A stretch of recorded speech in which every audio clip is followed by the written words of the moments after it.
அடுத்து நாம் ஆவலோடு எதிர்பார்த்து கொண்டிருக்கிற கம்பன் செய்த பாயிரம் நெஞ்சில் நிற்கும் ஆயிரம் என்கின்ற பொருள் குறித்து விழா பேருரை நிகழ்த்த வருகிறார்.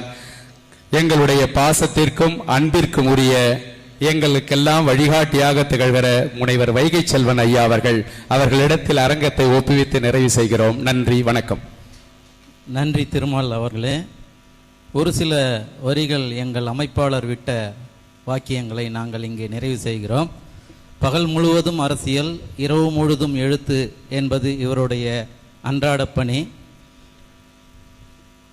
இந்த தலைப்பிலே இவர் கம்பனின் 10,500 பாடல்களில் 1000 பாடல்களை தேர்வு செய்து கம்பன் செய்த பாயிரம் நெஞ்சில் நிகழும் ஆயிரம் என்ற உரைநூல் எழுதியுள்ளார். மறைந்த முதல்வர் செல்வி ஜே ஜெயலலிதா அவர்கள் இவருடைய புத்தகங்கள் 3 வெளியிட்டுள்ளார். சில நூல்களுக்கு அணிந்துரையும் எழுதியுள்ளார்.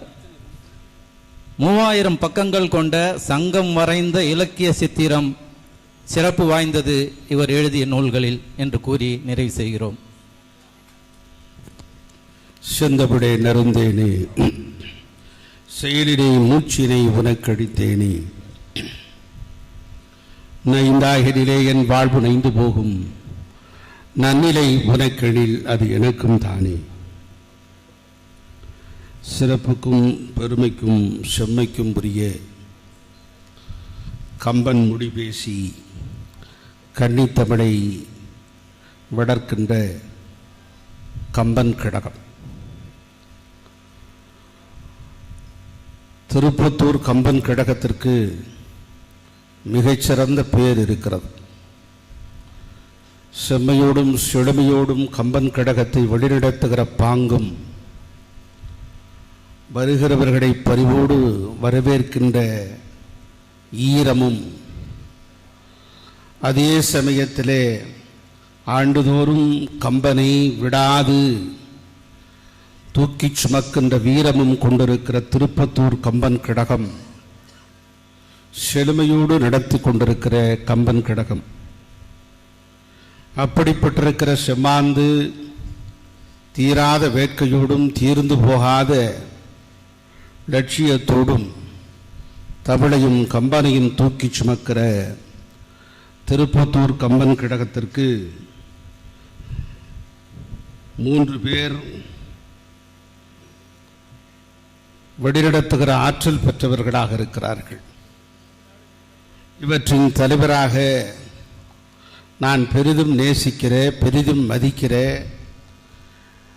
என்னையும் நேசிக்கின்ற ஒரு நல்ல மனிதர், வழக்குரைஞர், சிறந்த பண்பாளர் எஸ் மணியன் ஐயா அவர்களே. இந்த கம்பன் கடகத்தினுடைய செயலராக 93 வயது கடந்தும் தாழாத வேட்கையோடும் தளராத உள்ளத்தோடும் தலைதாழாத கீர்த்தியோடும் தமிழுக்காக செம்மாந்து இடை பயின்று கொண்டிருக்கிற தமிழ் செம்மல் கம்பர் மாமணி பேராசிரியர் முனைவர் ஐயா ரத்ன நடராஜன் அவர்களே. இந்த நிகழ்வுடைய பொருளாளராக விளங்குகிற என்னுடைய இனிய நண்பர், பாசத்துக்குரிய பண்பாளர், தொழிலதிபர் KMS என்ற அன்போடு அழைக்கிற KM சுப்பிரமணிய அவர்களே. அமைப்பாளர்களாக விளங்கி வருகிற கம்பர் பணிச்செம்மல் சூரியகுமார், என்னுடைய பேராசிரியர் முனைவர் மகாலிங்கம் ஐயா, வழக்குரைஞர் RR மனோகரன், முனைவர் பொன் செல்வகுமார் துரை, அமைப்பாளராகவும் இங்கு அருந்தமிழ் தொகுப்பாளராகவும் விளங்குகிற என் ஈடற்ற தம்பி தமிழ் திருமால் உள்ளிட்ட சகோதரர்களே. இந்த நிகழ்விலே தலைமை என்கிற, இந்த அரங்கத்தினுடைய தலைமை என்கிற தகுதி வாய்ந்த பொறுப்பை ஏற்று இங்கு அற்புதமாக பாடினார்.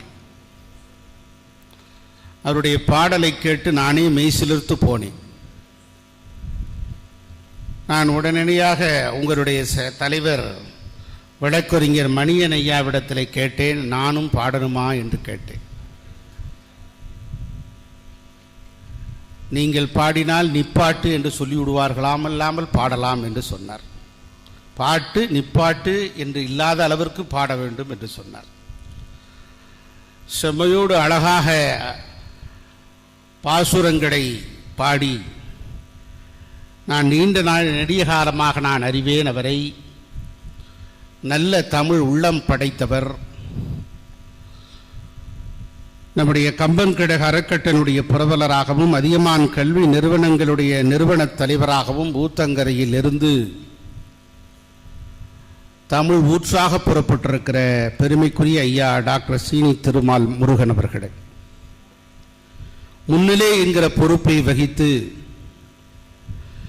ராமகிருஷ்ணா மேல்நிலைப் பள்ளி இந்த பள்ளியினுடைய தாளராக விளங்கி மேலாள் சட்டமன்ற உறுப்பினராக பணியாற்றி கிருபானந்த வாரியாருடைய புகழை நாடுதோறும் உச்சூடும் எங்கு சென்றாலும் எடுத்து இயம்பி வருகிற ஆற்றல் மிகுந்தவர் பெருமைக்குரிய எஸ்பி மணவாளன் ஐயா அவர்களே, இந்த நிகழ்விலே அறிமுக உரையாற்றி அமர்ந்திருக்கிற கம்பன் கழகத்தினுடைய அமைப்பாளர் வழக்கறிஞர் ஆர் மனோகரன் அவர்களே, என்னோடு வருகை தந்திருக்கிற அருமை சகோதரர் ராகவேந்திரா குரூப்ஸினுடைய சேர்மன் டி குமார் அவர்களே, கால்நடை மருத்துவர் திருப்பதி அவர்களே, வேதியஸ் குரூப்பினுடைய சேர்மன் ஆர் நாகேந்திரன் அவர்களே, கம்பன் கழக உறுப்பினர் தம்பா கிருஷ்ணன் உள்ளிட்ட தோழர்களே, இங்கு வருகை தெரிந்திருக்கிற ஆண்டோர்களே, சான்றோர்களே, பெரியவர்களே, உங்கள் அத்தனை பேருக்கும் என்னுடைய அன்பான பணிவான வணக்கத்தை இந்த நேரத்திலே தெரிவித்துக் கொள்கிறேன். ஏறக்குறைய 6 மணிக்கு தொடங்குவதாக இந்த நிகழ்வு இருந்தது. கண்ணதாசன் கூட சொல்வதாக நீங்களும் கேள்விப்பட்டிருக்கலாம். கவியரசு கண்ணதாசன் தான் சொல்லுவார், கன்றிலில் குரல் வாங்கி கன்னி தமிழில் கால் வாங்கி நின்று செல்லும் நெடிய காவிரியில் உடல் வாங்கிய கண்ணதாசன் எல்லோருக்கும் இந்து மதம் பிடிக்கும், கிறிஸ்துவ மதம் பிடிக்கும், இஸ்லாம் மதம் பிடிக்கும், எனக்கு பிடித்த மதம் தாமதம் என்று சொல்வார். அவர் ஒரு முறை பேசுவதற்காக மலேசியா சென்றிருக்கிற போது 10 மணிக்கு பேச வேண்டும், அவரோ தூங்கிவிட்டார். கார் 10 மணிக்குத்தான் புறப்படுகிறது. அந்த இடத்திற்கு போவதற்கு 1 மணி நேரமாகும், 11 மணி ஆகும். ஆகவே கார் வேட்கையோடு 60லிருந்து 70 தொடுகிறது. இன்னும் வேட்கை அடங்காமல் 70லிருந்து 80 கொஞ்சம் எட்டி பார்க்கிறது. 80லிருந்து 90க்கு பயணிக்கிறது. 90லிருந்து 100ஐ நோக்கி முத்தமிடுகிறது. 100லிருந்து 120க்கு வந்தவுடனேயே விழித்து கொண்டார் கவியரசு கண்ணதாசன். என்னப்பா இவ்வளவு வேகமாக போகிறாயே, 10 நிமிடம் தாமதமாக போனால் பரவாயில்லை, 10 வருடம் முன்பாக போய்விடக்கூடாதப்பா என்று சொன்னார். ஆனால் நம்முடைய சட்டமன்ற உறுப்பினரும் அண்ணன் மணியன் அவர்களும் எது எப்படியோ இருந்தாலும் உங்களுக்கு 45 நிமிடம் தான் என்று சொல்லிவிட்டார். நான் அவர்களுக்கு முழு ஒத்துழைப்பு நல்குகிறேன். கம்பனை பற்றி பேச வேண்டும் என்று சொன்னால் குறிப்பில்லாமல் வர முடியாது. ஏனென்றால் நான் மாநில கல்லூரியில் இணைய இதழ்கள் ஒரு ஆய்வு என்கிற முனைவர் பட்டம் பெற்றபோது அந்த துறைக்கே தலைவராக விளங்கியவர், தமிழ் துறைக்கு எங்கள் பேராசிரியர் ஐயா மகாலிங்கம் வருகை தந்திருக்கிறார். ஆகவே இதுபோன்று இருக்கிற ஆண்டோர்கள், சான்றோர்கள், பெருமை மிக்கவர்கள் வந்திருக்கிறீர்கள். குறிப்பிடுத்து பேசாத பேச்சும் குறிபார்த்து சுடாத துப்பாக்கியும் வீணானது. ஆகவே நீண்ட நெறிய தூரம் ஒரு ஆய்வை போல பேசலாமா என்று எண்ணி பார்த்தேன். கடந்த முறை பாடல்களாகவே ஒரு 50 பாடல்களின் மேலே பேசி அதற்குரிய பொருளை சொல்லி 2 ஆண்டுகளுக்கு முன்பு ஒரு ஆய்வு நோக்கில் பேசியது வரவேற்பை பெற்றது. இன்று பாடல்கள் இல்லாமல் பொருளை சொல்லி பொருளிலிருந்து நாம் தொடங்கி அப்படியே சென்று விடலாமா என்று ஒரு புதிய யுத்தியை கையாண்டுகிற விதத்திலே இன்று என்னுடைய பேச்சு அமையவிருக்கிறது. குலம் தரும் செல்வம் தந்திடும் அடியார் படுதுயிர் ஆகிறவெல்லாம் நிலம் தரும் செய்யும் நீள் வெசும்பொருளும் அருளோடு பிற நிலம்பலிக்கும் வரம் தரும் மற்றும் தந்திடும் பெற்றதாகினும் ஆகின செய்யும் நலம் தரும் சொல்லி நான் கண்டுகொண்டேன் நாராயணா என்னும் நாமம் என்று ஆழ்வார்களில் பெரியாழ்வார் திருமங்கு ஆழ்வார் பேசுவார். அது ராமனுடைய இன்னொரு அவதாரம். எங்கள் ஊர் சிறுவில்லிபுத்தூர் கோதை நாச்சியார் ஆண்டாள் பேசுவார். சிற்றஞ்சிறுகாலை வந்துன்னை சேவித்து புற்றாமர் அரியே பொருள்கேடா இற்றைக்கும் ஏழேழு பிறவிக்கும் என்னென்னை குற்றவேல் என்னை கொல்லாமல் போகாது என்று பேசுவார். என்னுடைய பிறவியிலே பிறந்து எங்களுக்காக தொண்டு செய்கிறாயே, இந்த குற்றம் எங்களை விட்டு எப்படி போகும்? ஆண்டாள் நாச்சியார் அழகுபட பேசுவார். கம்பன் இந்த பாடல்களில் தொடக்கத்திலே மிக அற்புதமாக பேசுவான். உலகம் யாவையும் தாமுள வாக்கலும் நிலைபெறுத்தலும் நீக்கலும் நீங்களா அழகிலா விளையாட்டுடையார் அவர் தலைவர் அன்னவருக்கே சரண் நாங்களே. இந்த ஒரு பாடலில் 45 நிமிடம் பேசலாம். ஆக உலகம் யாவையும் தாமுல வாக்கலும், உலகம் என்று தொடங்குகிற அந்த பாங்கு மங்கள மொழி கொண்டு தொடங்க வேண்டும். கம்பன் எப்படி தொடங்குகிறான்? 12ஆம் நூற்றாண்டு, இன்று சற்றேறக்குறை 1000 ஆண்டுகளுக்கு முன்பு உலகம் யாவையும் என்று தொடங்குகிறான். உலகம் என்று ஒரு சொல்லோடு தொடர்கிறது கம்பராமாயணம். அழகிலா விளையாட்டுடையார், என்னெல்லாம் விளையாட்டை செய்கிறவன், படைத்தல் காத்தல் அழித்தலை செய்கிறவன் இறைவன். இத்தகைய விளையாட்டுகளை செய்யக்கூடியவனை சரணடைகிறேன் என்று சொல்கிறான். வணங்குகிறேன் என்று சொல்லவில்லை, துதிக்கிறேன் என்று சொல்லவில்லை, சரணடைகிறேன் என்று சொல்கிறான். கம்பராமாயணத்தில் 10,000 பாடல்களிலும் நீங்கள் பார்ப்பீர்கள் என்று சொன்னால் சரணாகதி தத்துவத்தை கம்பன் அற்புதமாக எடுத்து வைப்பான். எல்லா இடங்களிலும் சரணாகதி தத்துவம். பாஞ்சாலியினுடைய சேலையை துச்சாதனும் உருவுகிற போது கதறி கண்ணீர் வெடித்து அழுகிறாள். தர்மரை அழைக்கிறாள், வரவில்லை. அர்ஜுனனை அழைக்கிறான், வரவில்லை. பீமனை அழைக்கிறான், வரவில்லை. சகுனனை நகுலனை சகாதேவனை அழைக்கிறான், வரவில்லை. ஐயோ யாருமே இல்லையா கண்ணா என்று அழைத்த போது கண்ணன் காட்சி தந்து அவனை காப்பாற்றினார் என்று பொருள். அப்போது பாஞ்சாலி கேட்டால், நான் எவ்வளோ பேரை அழைத்தேனே, கடைசியாகத்தானே நீ வந்தாய் என்று சொல்கிற போது, என்னை நீ கடைசியாகத்தானே நம்பினாய், அவர் வருவார் இவர் வருவார் என்று சொல்லிவிட்டு கடைசியாக என்னை அழைத்த போது என்னிடத்திலே சரணாகதி அடைந்து விட்டாய், யாருமே இல்லை, திக்கற்றவனுக்கு தெய்வமே துணை. இதுதான் இறைவனுடைய விளையாட்டு. மனிதர்களுடைய விளையாட்டு நிறைய இருக்கு. நம்ம வீட்டில் கொஞ்சம் கொஞ்சமாக பணம் சேர்த்து வச்சுருக்காங்க. பார்க்குறான் டிவியை போட்ட உடனே, வீட்டில் பணம் வச்சுருந்தா பாதுகாப்பாக இருக்காது, எங்கிட்ட செய்கூலி இல்லை சேதாரம் இல்லை, அப்படியே மொத்தமாக கொடுத்தீங்கன்னா நல்ல நகையாக வாங்கிட்டு போகலாங்கிறான். சரி ஆசைப்பட்டு மனைவியை கூப்பிட்டுட்டு போய் நகையை வாங்கி கொடுக்குறோம். 1 வருஷம் ஆச்சு. பணம் வச்சா பாதுகாப்பு இல்லைன்னு சொன்னவன் நகை இருந்தால் பாதுகாப்பு இல்லை. உங்கள் வீட்டில் நகை, நீங்கள் எங்கேயா வெளியூரில் போனீங்கன்னா நகை எப்படி பாதுகாப்பாக இருக்கும்? நகை பாதுகாப்பாக இல்லை, இருக்காது. உங்களுக்கு அவசர தேவைக்கு யார்கிட்டையாவது கடன் வாங்கினீங்கன்னா அதிக வட்டி கொடுக்க வேண்டியது இருக்கும். அதனால் முத்தூட்டுக்கு வாங்க, நகையை வைங்க, காசை வாங்கிட்டு போங்கங்கிறான். சரி முத்தூட்டில் போய் பணத்தை கொடுத்தாச்சு, கடனை வாங்கியாச்சு. இன்னொரு வருடம் கழிச்சிருச்சு.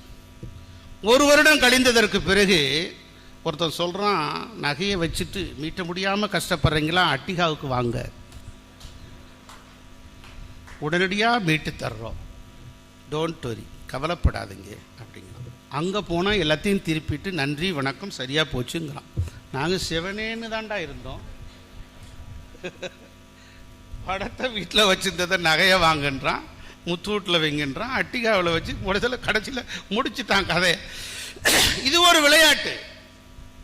ஆனால் இறைவனுடைய விளையாட்டு படைத்தல் காத்தல் அழித்தல் என்கிற தீராத விளையாட்டை செய்கிறவனுக்கு நான் சொல்கிறேன்.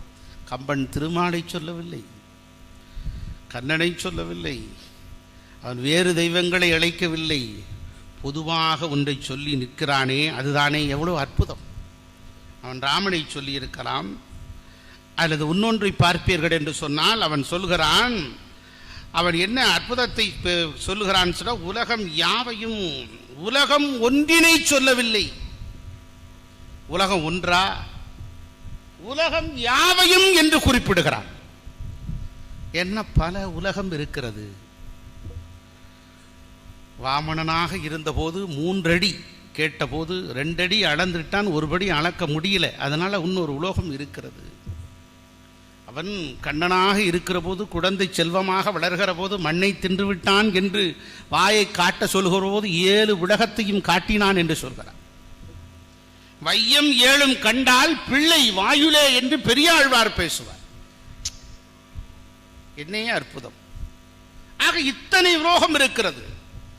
இதில் நீங்க சாதாரண விஷயமா? ஆகவேதான் அவன் சொன்னான், உலகம் ஒன்றினை என்று சொல்லவில்லை, உலகம் யாவையும் என்று சொன்னான். ஆகவேதான் கம்பனை நாம் கவிச்சக்கரவர்த்தி என்று சொல்கிறோம், பெருமையோடு பேசுகிறோம். தாயா தமிழா, தரணியா, யார் செய்த தவம் நீ? கம்பா, தாயா தமிழா தரணியா, யார் செய்த ஓயா தவம் நீ சொல். ஓ கம்பா, நீயே புகழ் எமக்கு என்று சொன்னால், கம்பன் காப்பியம் 1000 ஆண்டு கிடந்தும் நிற்கிறது என்று சொன்னால் அதனுடைய வளமை, அதனுடைய அற்புதம், நேர்த்தி என்பதை நாம் பார்க்க வேண்டும். ஆக கடவுள் வாழ்த்திலே கூட அவன் சமரசம் அடையவில்லை. கடவுள் வாழ்த்திலே கூட அவன் தன்னுடைய எதை பற்றியும் குறிப்பிடவில்லை.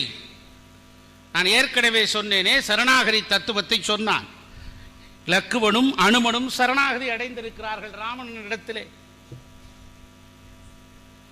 சுக்ரீவன் ராமனிடத்திலே சரணாகதி அடைந்து விட்டான். வீடனன் ராமனிடத்திலே சரணாகதி அடைந்து விட்டான்.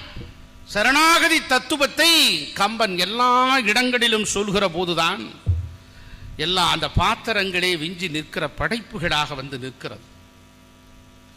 ஒரே வரியில சொல்லுங்க அப்படின்னு சொல்லி கவிஞர் வாலி இடத்துல கேட்டாங்க கம்பராமாயணத்தை பற்றி.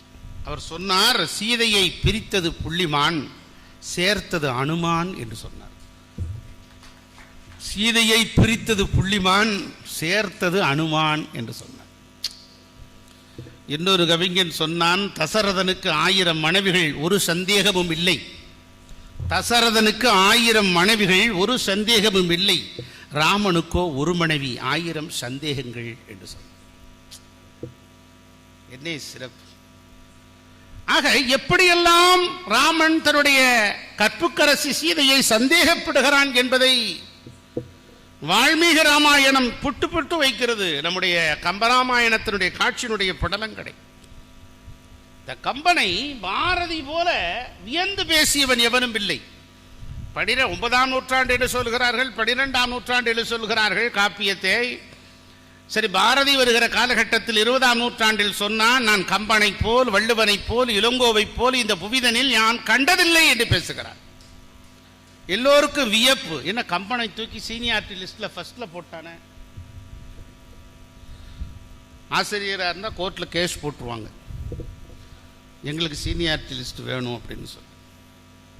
ஆக யாரை சொல்ல வேண்டும்? வள்ளுவனை போல், இளங்கோவை போல், கம்பனை போல அல்லவா சொல்லி இருக்க வேண்டும். கம்பனை முதலில் ஏன் குறிப்பிடுகிறான் பாரதி? பாரதி சொன்னால் ஒரு உண்மை இருக்கும், சத்தியம் இருக்கும். தன்னையே எரித்து தனலாக எரிந்து இருட்டும் உலகத்துக்கு நெருப்பாகி வெளிச்சத்தை தந்தவன் எட்டயபுரத்து பாட்டன் பாரதி. அவன் எழுதியதை போல வாழ்கிறவன் பாரதி. அச்சமில்லை அச்சமில்லைன்னு எழுதானா அதன்படி வாழ்ந்தவன். தன்னுடைய மனைவி செல்லம்மாளை அழைத்து கொண்டு எல்லா இடத்துக்கும் போகிற பழக்கம். ஒரு மிருக காட்சிக்கு போகிறான், எல்லா மிருகங்களை எல்லாம் பார்க்கிறான், மயிலை பார்க்கிறான், குயிலை பார்க்கிறான், ஆனந்தப்படுகிறான். சிங்க கூண்டு திறந்திருக்கு, ஊழியர் உணவு வைத்து கொண்டிருக்கிறார். தூரமாக நின்று செல்லம்மாவிடத்தில் சொல்லுகிறான், செல்லம்மா இங்கே இரு, எனக்கு சிங்கத்திடத்தில் ஒரு சின்ன வேலை இருக்குன்னு சொல்லி செல்லம்மா தடுக்கிறா. அவன் அதையும் மீறி துணிச்சலாக உள்ளே போய் சிங்கத்தை கட்டி பிடித்து கொண்டான். கட்டிப்பிடித்து கொண்டு சொல்கிறான், நீ காட்டு ராசா, நான் கவிராஜா என்று சொல்கிறான். பேச்சுவார்த்தை நடத்துற இடமா அது? துணிச்சல். அவன் சொன்னான் என்று சொன்னால் உண்மை இருக்கும், சத்தியம் இருக்கும். கம்பனை போல், வள்ளுவனை போல், இளங்கோவை போல் என்று சொல்கிறானே. ஆக கம்பன் எவ்வளவு பெரிய அவன் சொன்னதற்கு பிறகுதான் எல்லோருக்கும் விழிப்பு வந்தது. கம்பகாப்பியத்தை புரட்டத் தொடங்கினார். இன்னைக்கு நாடு முழுவதும் எல்லா இடங்களிலும் கம்பன் கடகங்கள் வைத்து கம்பனை வளர்த்து நிற்கிறார்களே, எவ்வளவு பெரிய பெரும் பேர். வேறெந்த இலக்கியத்திற்கு அது கிடைத்திருக்கிறதா?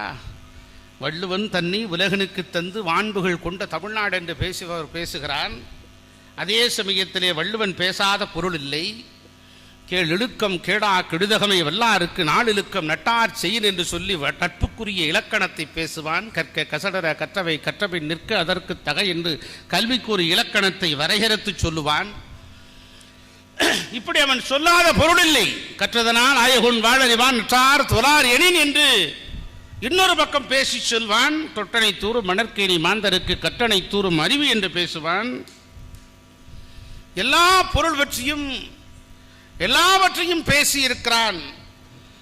1.25 அடியில் உலகத்தை அளந்து நிற்கிறான் வள்ளுவன். ஆனால் வள்ளுவத்தையும் முந்தி நிற்பது எது என்று கேட்டால் கம்பன். அங்கதான் சிறப்பு. இன்னொரு பக்கம் பார்ப்பீர்கள் என்று சொன்னால் இளங்கோவடி. சிலப்பதிகாரத்தினுடைய மகத்தான படைப்பல்லவா இளங்கோ. அரசியல் பிழைத்தோருக்கு அறம் கூற்றாகும், ஊழ்வினை உறுத்து வந்து ஊட்டும், முறைசால் பத்தினியை உயர்ந்தோர் ஏத்தரும்.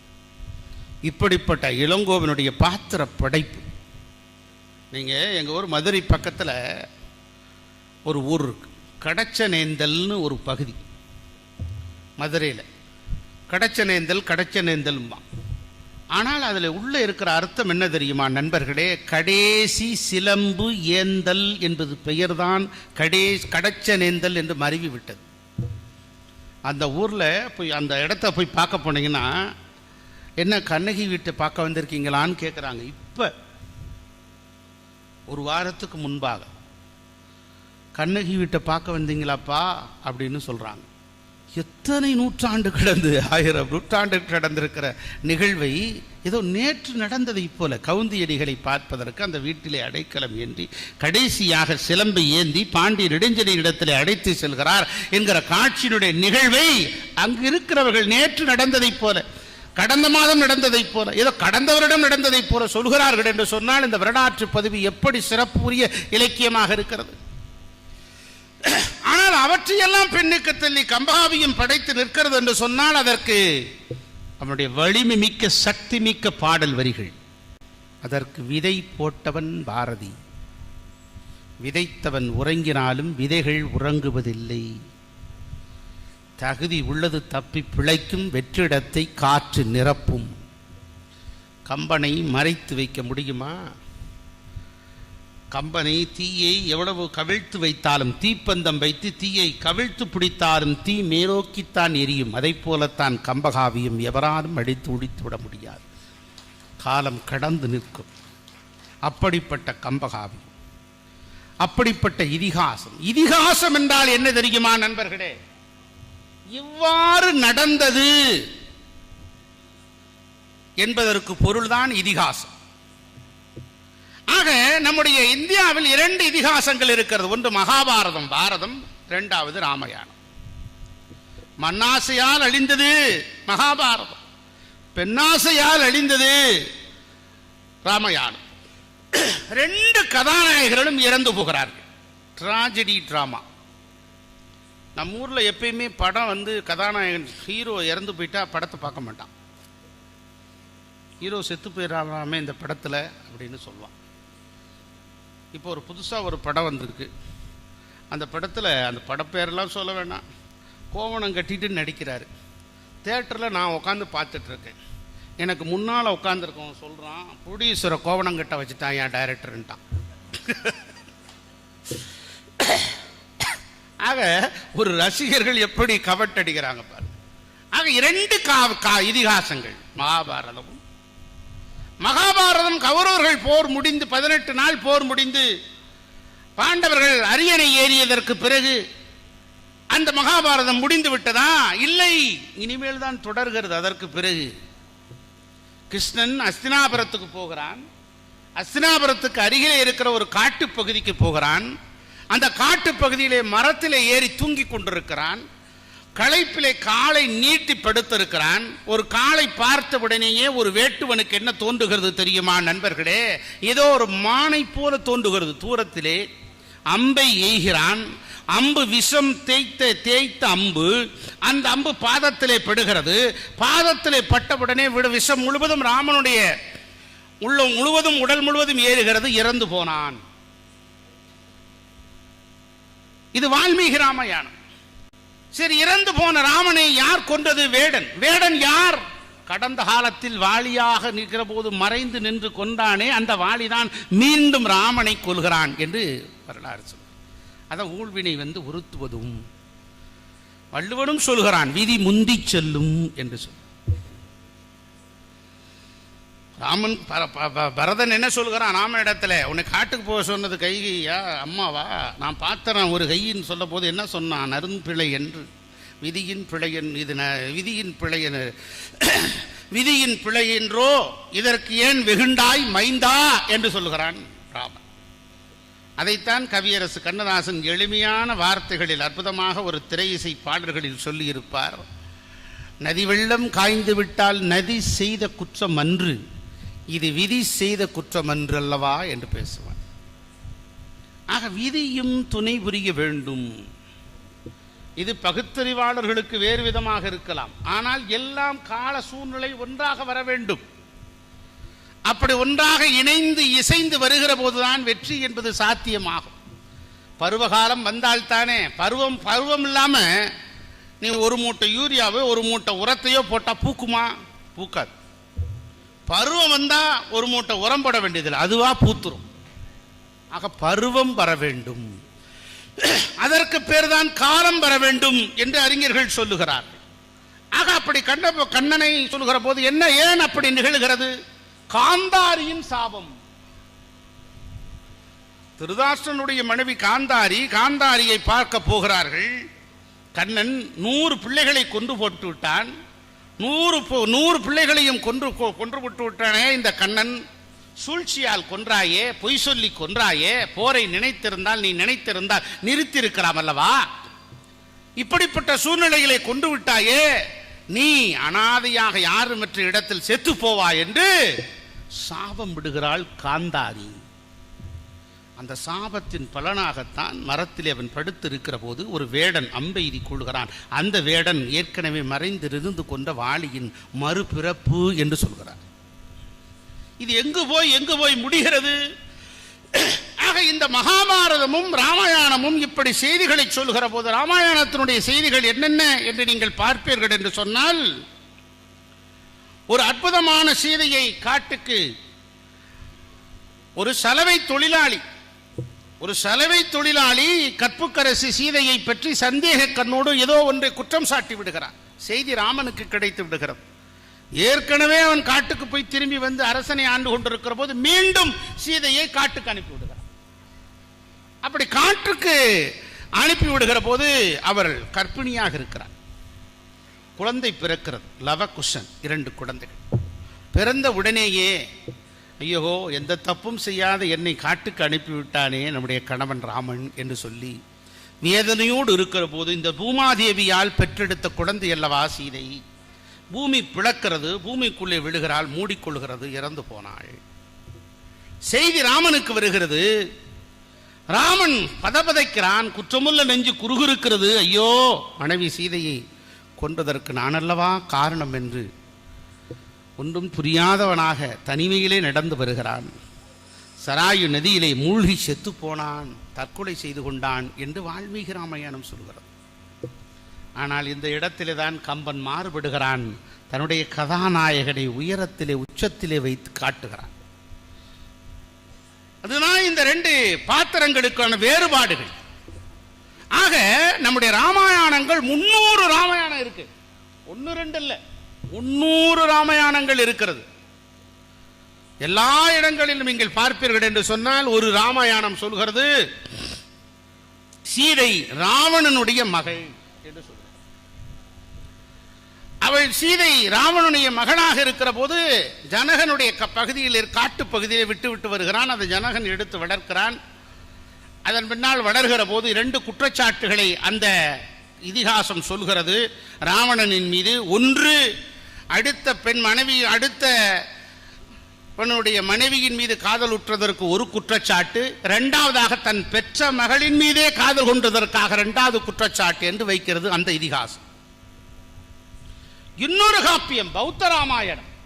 பௌத்த ராமாயணத்தில் என்ன சொல்லுகிறது தெரியுமா நண்பர்களே? அதுல சீதா என்கிற பாத்திரமே இல்லை. சீதா இல்லாம ராமாயணம் உண்டா? இருக்கு பௌத்த ராமாயணத்தில். இப்படி எண்ணற்ற காப்பியங்கள் இந்தியாவிலே மாத்திரமல்ல, திபேத்தில் இருக்கிறது, பிலிப்பைன்ஸில் இருக்கிறது, தாய்லாந்தில் இருக்கிறது, நேபாளத்தில் இருக்கிறது, ஜப்பானில் இருக்கிறது, இலங்கையிலே இருக்கிறது.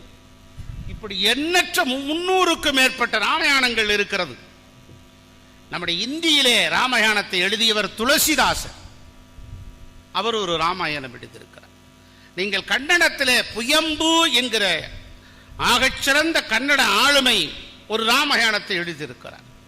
தெலுங்கிலே யதுகிரி முல்லா என்கிற ஒரு ஆகச்சிறந்த ஆளுமை தெலுங்கிலே ராமாயணத்தை எழுதியிருக்கிறார். அதை போல வங்காளத்திலே கீர்த்தி கோஷ் என்கிற வங்கமொழியினுடைய கீர்த்திமிக்க புலவர் ராமாயணத்தை படைத்து நிற்கிறார். அதை போல கேரளத்திலே எழுத்தச்சன் வல்லத்தோன் போன்றிருக்கிற அறிஞர்கள் மலையாளத்திலே எழுதியிருக்கிறார்கள். இவர்களெல்லாம் கம்பனை போல அந்தந்த மொழிகளே பேசுபொருளாக இருக்கிறவர்கள், பாராட்டப்படுகிறவர்கள், போற்றப்படத்தக்கவர்களாக இருக்கிறவர்கள், வணங்கத்தக்கவர்களாக இருக்கிறார்கள். அப்படிப்பட்டவர்கள் கொண்டிருக்கிற இந்த நூல்தான் ராமாயணம் என்கிற மகத்தான காப்பியம்.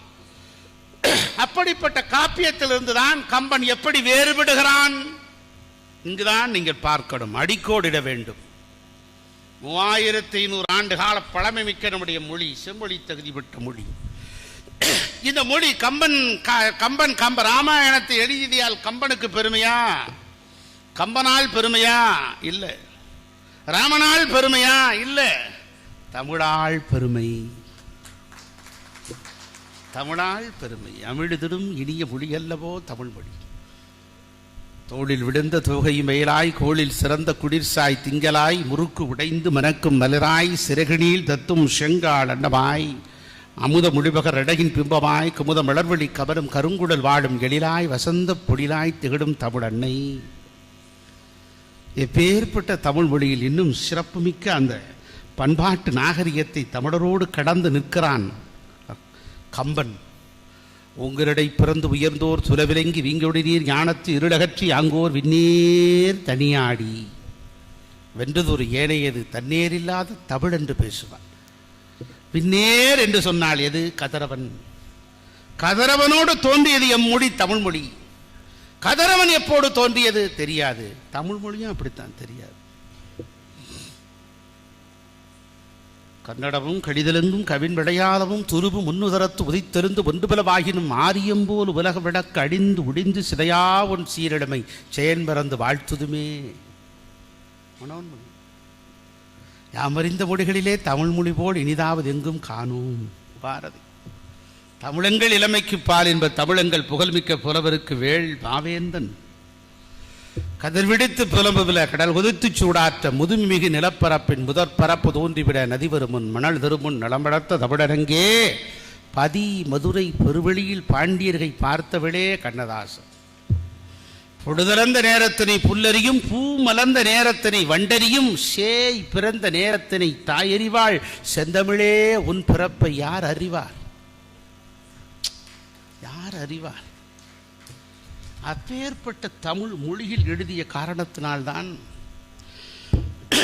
கம்ப ராமாயணத்துக்கே பெருமை.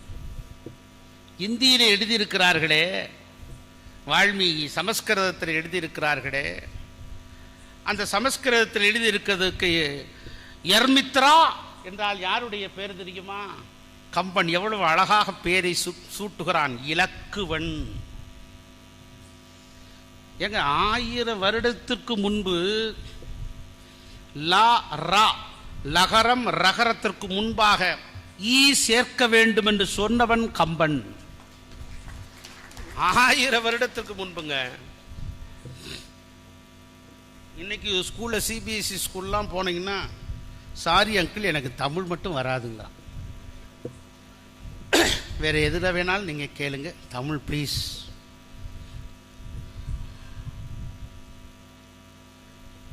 யமித்ரா யர்மித்ரா என்றால் இலக்குவன் என்று பெயர் சூட்டினான்.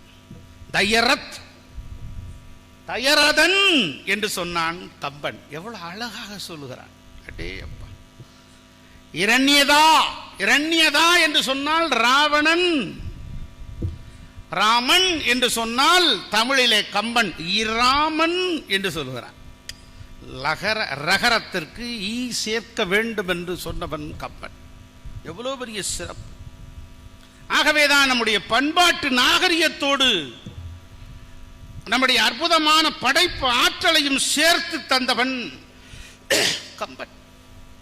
கம்பனுடைய பாத்திர படைப்பை நிறைய விவரிச்சுட்டு போலாம். ஐயா மணியன் பார்க்கும் போது மணி ஆயிடுச்சுன்னு நினைக்கிறேன்.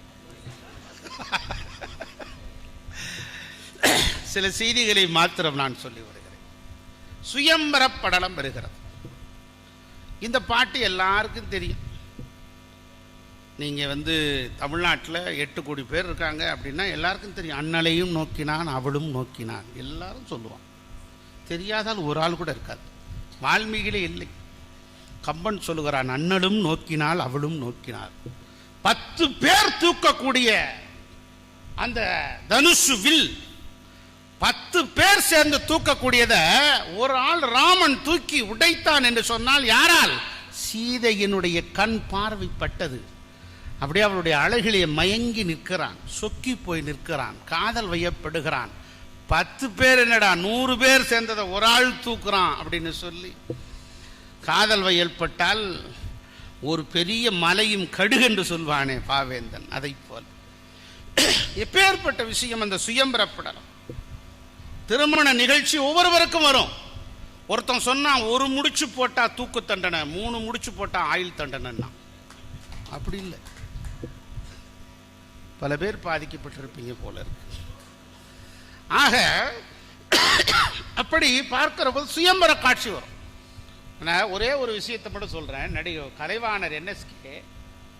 கலைவாணர் என்எஸ்கே அவர்கள் ஒரு ஊர்ல போய் ராமாயண நாடகம்லாம் நடத்திட்டு இருக்கார். தஞ்சாவூர் பக்கத்தில் ஒரு கிராமத்தில் நடத்துறார். சுயம்பர காட்சி.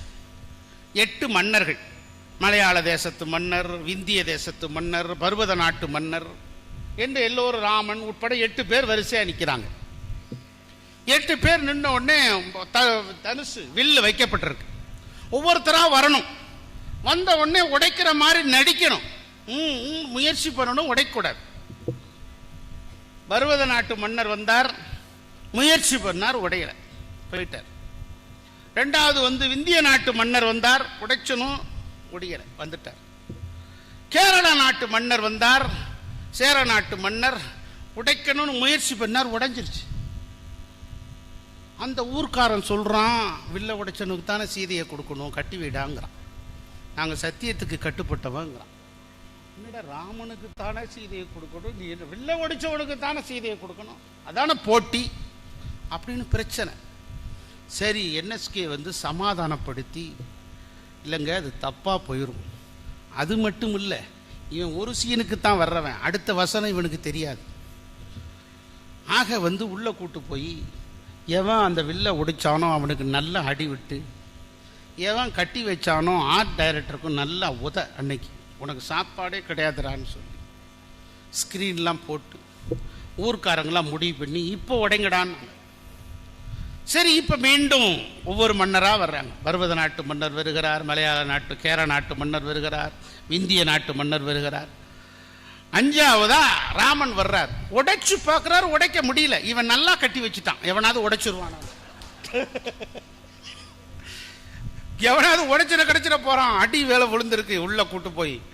அதனால இந்த வில்ல உடைக்காம இருக்கிறதுக்கு ஸ்ட்ராங்கா கட்டி வச்சுட்டான். ராமனாலே உடைக்க முடியல. அதான் என்எஸ்கே சொல்வாரு, டாக்டர் விசாகபுரம் ரொம்ப உற்சாகமா கேட்கிறார். அதாவது என்எஸ்கே தான் சொல்வாரு, அந்த ஊர்ல சீதாவுக்கு கல்யாணமே நடக்கலையா, வில்லை எவனுமே ஒடிக்க முடியல, ராமனையும் ஒடிக்கலான்னு பார்த்தா முடியலைன்றார். இது ஒரு நகைச்சுவை நடந்த நிகழ்வு. எங்கள் வாத்தியார் கூட அடிக்கடி சொல்வார், ஒரு ஸ்கூலில் இன்ஸ்பெக்ஷன் நடந்தது. அது ஏஇஓ வந்தார், ஏஇஓ வந்து பார்த்தார். வாத்தியார் ராமாயணம் நடத்திட்டு இருந்தார். ரொம்ப உற்சாகமாக நடந்துகிட்ருக்கு, அற்புதமாக நடந்துகிட்ருக்கு, பசங்க அற்புதமாக இருக்காங்க. என்னான்னு கேட்டார். ராமாயணம் அப்படின்னார். கேள்வி கேட்கலாமான்னு கேட்டார் ஏஇஓ. கேளுங்க சார், எது வேணாலும் கேளுங்க அப்படின்னார். இங்கே கூட ஒரு ஏஇஓ இருக்கார், சின்ன பையன் ஒருத்தர். உடனே கேளுங்கன்னொடனே வில்ல உடைச்சது யாரான்னு ஒரு பையனை கேட்டார். அவன் எந்திரிச்சு சத்தியமா நான் இல்லை சார். நான் ராமாயணம் நடந்துட்டு இருக்கு, வில்ல உடைச்சது யாருன்னா சத்தியமா நான் இல்லைங்கிறான். என்ன சார் இப்படி சொல்றான் அப்படின்னு வாத்தியாரை பார்த்து கேட்டார். வாத்தியார் சொன்னார், சார் அந்த பையன் நல்ல பையன், அப்படியெல்லாம் உடைக்க மாட்டான் சார்னார். அவர் தலையே சுத்திருச்சு. என்ன பையன் இப்படி இருக்கா, வாத்தியார் இப்படி இருக்கா. நேர ஹெட்மாஸ்டருக்கு போனார். என்ன சார் ராமாயணம் நடந்துட்டு இருக்கு, வில்ல உடைச்சது யாருன்னு கேட்டால் ராமன்னு சொல்லணும். வில்ல உடைச்சதுக்கு ஒரு பதிலே சொல்லலை. பையனும் நான் இல்லைங்கிறான். வாத்தியார் வந்து அவன் நல்ல பையன் உடைக்க மாட்டாங்கிறான். என்ன சார் அர்த்தம்? சார் 2 நாள் டைம் கொடுங்க, எவன் உடைச்சான்னு கண்டுபிடிச்சி ரிப்போர்ட் அனுப்புகிறான் சார்னார். இருடா பள்ளிக்கூடமே இப்படி இருக்குன்னு சொல்லி நேர டிஓட்ட போனார். டிஓ இவருக்கு தெரியும், இவர் வந்து ஏஇஓ இவ்வளோ ரொம்ப சின்சியர். என்ன விறுவிறுக்க வந்திருக்க, என்ன ஏதாவது பிரச்சனையான்னு கேட்டார்.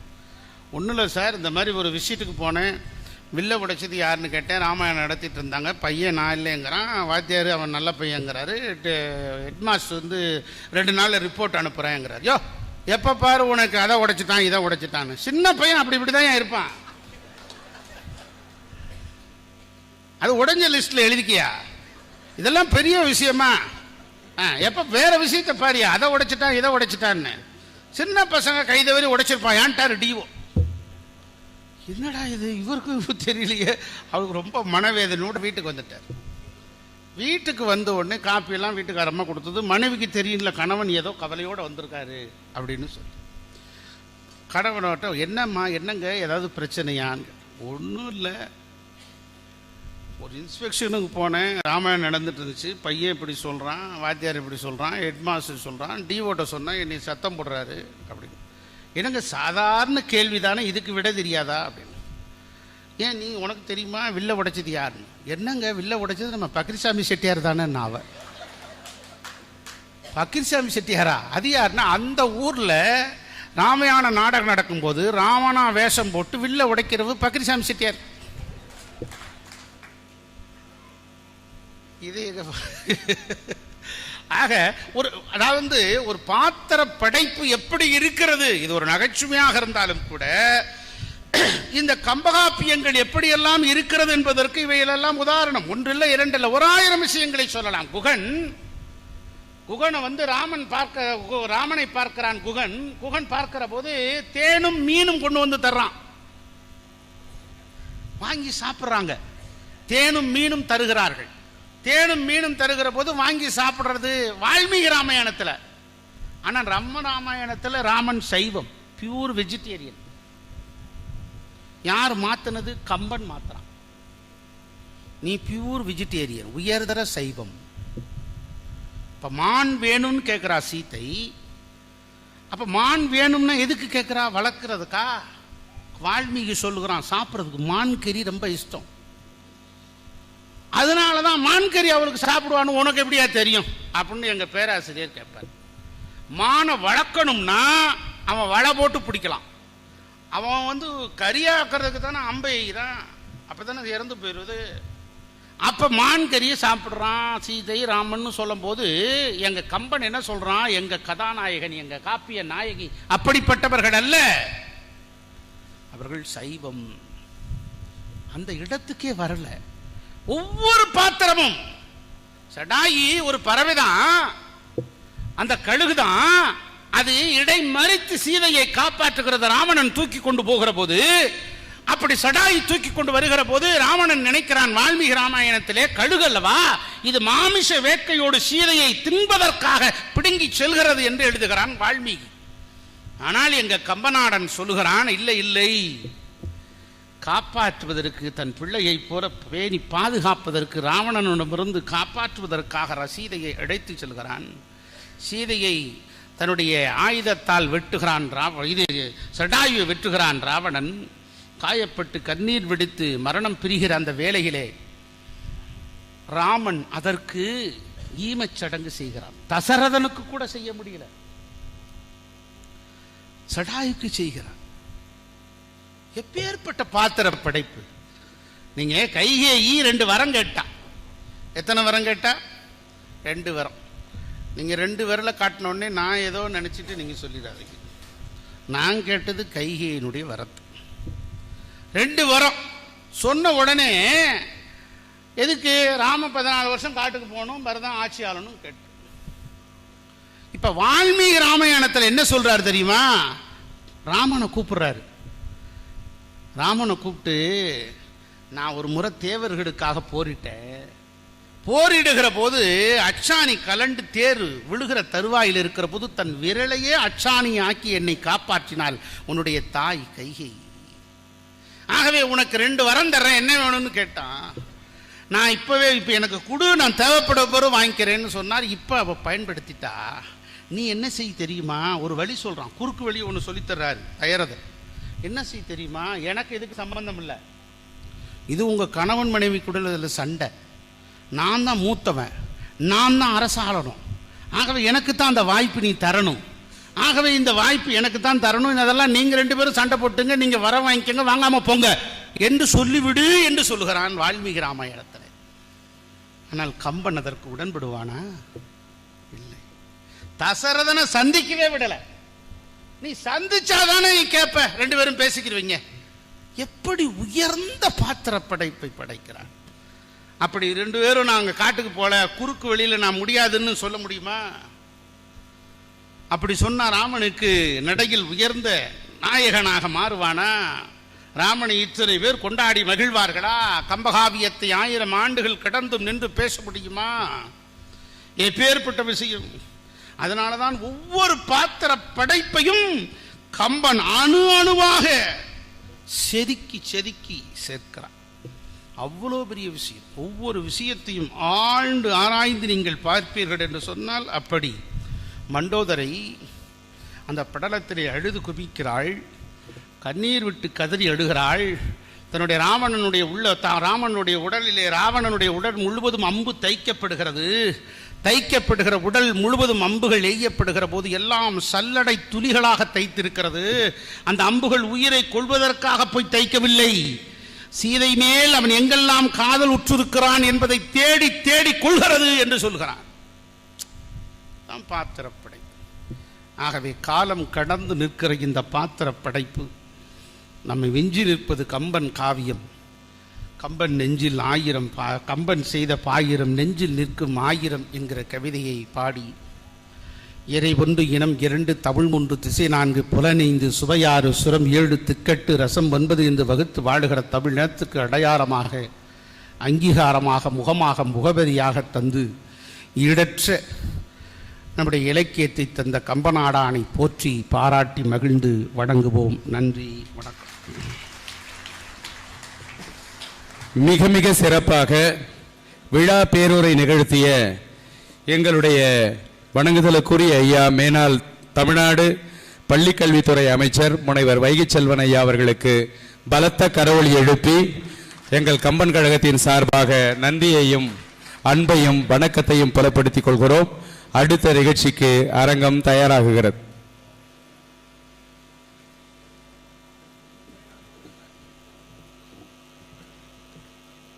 அடுத்து தொடர்பட்டி மண்டபம்.